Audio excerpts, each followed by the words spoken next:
নমস্কার, আমি কুণাল ঘোষ।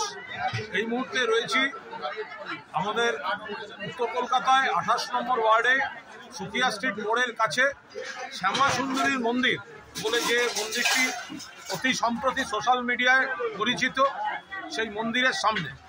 এখানে কয়েকটি কথা বলার আছে। আমরা নিজেরা হিন্দু এবং কালী ভক্ত, মন্দির নিয়ে কোনো বক্তব্য নেই, কিন্তু এই এলাকা থেকে দীর্ঘদিন অভিযোগ এসেছে যে এখানে এই মন্দিরটি তাদের কোনো ট্রাস্ট বা তাদের কোনো কিছু বৈধ কিছু আছে কিনা সেটা সন্ধান পাওয়া যায়নি। দুই, বিপুল সংখ্যক বিপুল পরিমাণ টাকা এখানে তোলা হচ্ছে এবং তার রেটও হচ্ছে সব ভয়ঙ্কর, 501 থেকে 28,000 পর্যন্ত। এবং এখানে নাকি এলাকার মা বোনেরা সবাই তিথি বিরক্ত।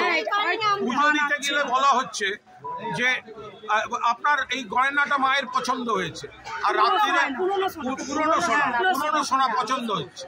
এবার রাত্রেবেলা নাকি মা হাঁটেন, নাচেন, ছাদে হাঁটেন, এসব নাকি শোনা যায়।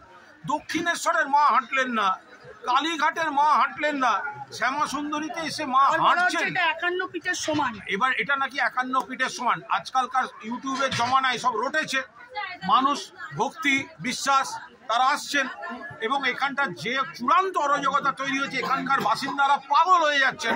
কারণ এখানে ভোগ পাতা নোংরা, তার সঙ্গে আনুষঙ্গিক কিছু বিষয় তৈরি হয়ে যাচ্ছে, ফলে বারবার অভিযোগ আসছিল। এবং আর একটা মারাত্মক অভিযোগ, এরা বারবার বড় বড় নাম ড্রপ করছে। এরা নানা সোর্সে বা নানা পদ্ধতিতে 2-3 জন সেলিব্রিটিকে আনে, সেইগুলো আবার ইউটিউবে ছাড়ে। কখনো এখানে এলাকায় বলছে যাদের যাদের যা যা দেওয়ার কথা আমরা দিয়ে দিয়েছি, ফলে আমাদের কেউ কিছু করতে পারবে না। ফলে এলাকার মানুষও সেই চাপে আর কেউ কিছু বলেননি। কিন্তু এই ধরনের কথাবার্তা কেন অ্যালাউ করা হবে? মন্দির পুজো হবে, কিন্তু যেভাবে এই এলাকার মানুষ ক্ষিপ্ত হয়ে আছেন, জনজীবন একটা ড্যামেজড হয়ে আছে, এবং মায়ের নাম করে বুজরুকির কথা বলে যেভাবে মানুষকে বিভ্রান্ত করা হচ্ছে, ফলে আমরা এখানে পুলিশ প্রশাসনকে অনুরোধ করেছি জনজীবনটা পুরো স্বাভাবিক রাখতে। মন্দির মা কে পুজো করবে তার ব্যাপার, কিন্তু এই এলাকার যে জনজীবন, এই এলাকায় অসুস্থ হলে ডাক্তার ঢুকতে পারে না, এই এলাকায় কেউ মারা গেছেন মৃতদেহ ঢোকাতে পারেনি, বলা হচ্ছে যতক্ষণ ভক্তরা থাকবেন মৃতদেহ ঢোকানো যাবে না, অ্যাম্বুলেন্স ঢুকতে পারে না, ভগবান না করুন কোনো অঘটন ঘটলে দমকল ঢোকার পরিস্থিতি বন্ধ করে দিয়েছে। ফলে এই জায়গায় পুরপিতা অয়ন চক্রবর্তী, এখানকার আমাদের দলের সাংগঠনিক যারা এবং এলাকার নাগরিকরা, এলাকার বাসিন্দারা, মায়েরা বোনেরা সবাই মিলে ওসি সাহেব আছেন এবং ওসি সাহেব ওদের জিজ্ঞাসা করার পর বৈধ কোনো কাগজপত্র দেখাতে পারেননি। ফলে আমাদের বক্তব্য, যারা ইউটিউব দেখে ভক্তি শ্রদ্ধা মা কালীকে করুন, কোনো সমস্যা নেই, কিন্তু এই মন্দিরটা ভক্তিকে বিপথে চালিয়ে যা যা করছে দয়া করে সেগুলো সম্পর্কে সচেতন থাকুন। আমরা আজ সবাই এসেছি, আমরা ভবিষ্যতেও এই এলাকাকে, এলাকার মানুষের জনজীবন স্বাভাবিক রাখবো।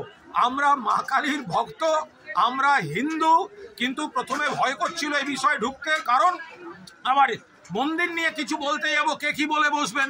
কিন্তু যখন দেখলাম যে মন্দির নিয়ে ব্যবসা হচ্ছে, এই অভিযোগ আসছে এবং মানুষ ক্ষিপ্ত, তাহলে তো লোকে ভাববে আমরা ব্যবস্থা না নিলে তাহলে আমরা এর অংশীদার হয়ে আছি।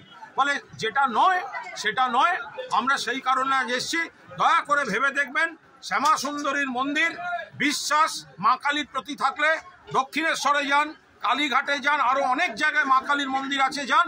কিন্তু যে মা কালী রাতে নেচে বেড়ান বলে খবর, যে মা কালীর আপনার সোনার গয়না পছন্দ হয়, সেই মা কালীর থেকে একটুখানি দূরে থাকাটা আমার মনে হয় ভালো। একটু ভেবে দেখবেন। নমস্কার।